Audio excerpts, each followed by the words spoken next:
Now there's another point I wish to develop. A congregation may be led by a talented pastor who exhibits all of the characteristics of a successful growth and outreach program leader.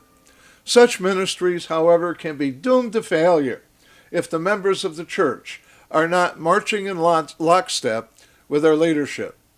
Joshua did not march around the city alone. His army was a cohesive force that was dependent upon God and willing to accept their responsibility. One pastor I recently talked with was sharing his many efforts to get his flock to catch a vision, if you will, for outreach. He lamented, "They just don't see this as their responsibility. They expect me to do it all." This is typical of many congregations. Everyone wants effective ministry. They want to be considered part of that effective ministry, but they want someone else to do the work. If Joshua left his soldiers behind and had gone to the front and marched alone, I do not believe that God would have recognized the effort, much less provided the victory. As I examine those churches most successful at ministry, I clearly see that their success is based on the initiative of its laypersons and their desire to allow God to use them. When a young seminary graduate by the name of D. James Kennedy arrived at his new church in the Coral Ridge neighborhood of Fort Lauderdale, Florida, he was greeted by a very small congregation. In fact, I think that, as he told the story, there were 11 in attendance. After agonizing in prayer, he undertook training those God gave him and began what would become one of the most dramatic stories of church growth, ministry, and outreach in America. When William Booth, founder of the Salvation Army, began his worldwide movement in the streets of East London, England, he trained his converts to go for souls and go for the worst. The stories of the early ministry of Dwight Moody follow similar patterns. In each case, the work of the foot soldiers was critical to the movement.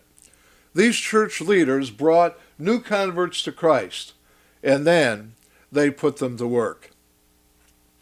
In recent years, the month of October has been established as Pastor Appreciation Month. This is due, I think, in large measure to many congregations recognizing the enormous tasks that their ministers are faced with, especially in today's society. Their calendars are full. The truth is, if our ministry plan is dependent upon ecclesiastical George doing it all, it will fail miserably.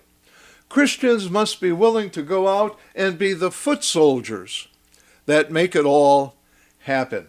Your pastor can establish the training programs. He can give you the encouragement and other resources, but you must be willing to roll up your sleeves and go to work in the vineyard to which God has called you.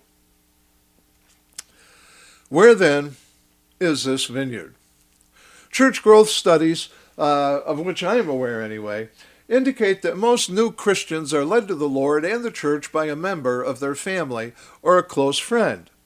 God may first desire to use you in this way.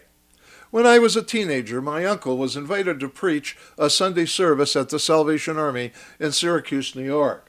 Our pastor was concerned that church members were reluctant to become involved in the church outreach activities, and he had asked my uncle to speak on the subject of every member involvement. His sermon title, the one that he chose, was The Lay-Driven Imperative, and he spoke passionately of the need for God's soldiers to become personally involved in ministry activity.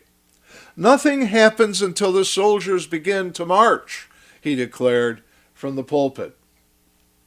It seems that the church program had come to a standstill, and although our pastor, Major Royce Hawley, was a very hard-working and a very godly man, he needed help, and help was not always forthcoming.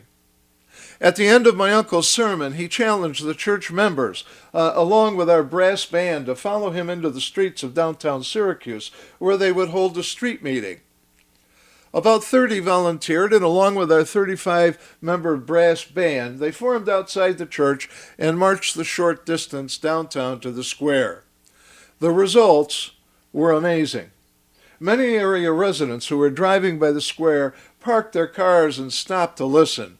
Many of them came close to the open-air ring that the small group of Salvationists had formed.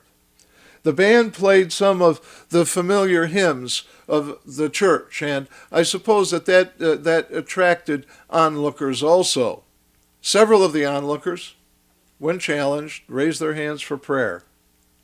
And at the conclusion of the street corner meeting, the Salvationists counseled with them, and several were led to Christ. After returning to the Salvation Army Hall, the church members were excited about what had happened. The Holy Spirit had given them a vision of what they as laypersons could do when they followed their leader and started doing what God had called them to do. Soon thereafter, church members began volunteering to start much-needed ministries in the church. The church grew spiritually, and new people were being attracted to our services. You will remember that when we started this session on the Jericho Principle, that I mentioned there were certain elements of the Jericho Principle. First of all, God had devised a plan. He gave that plan to Joshua. He expected that the plan be carried out, and that it be carried out by the foot soldiers. And if they were to be obedient, God then would deliver the victory. I want to say to you today that if you really desire to be used of God, you must understand that you are God's foot soldiers. And as the Holy Spirit comes and shares with you His plan for your life, you must be willing to commit yourself to that task, remembering that it is the foot soldiers that get the job done.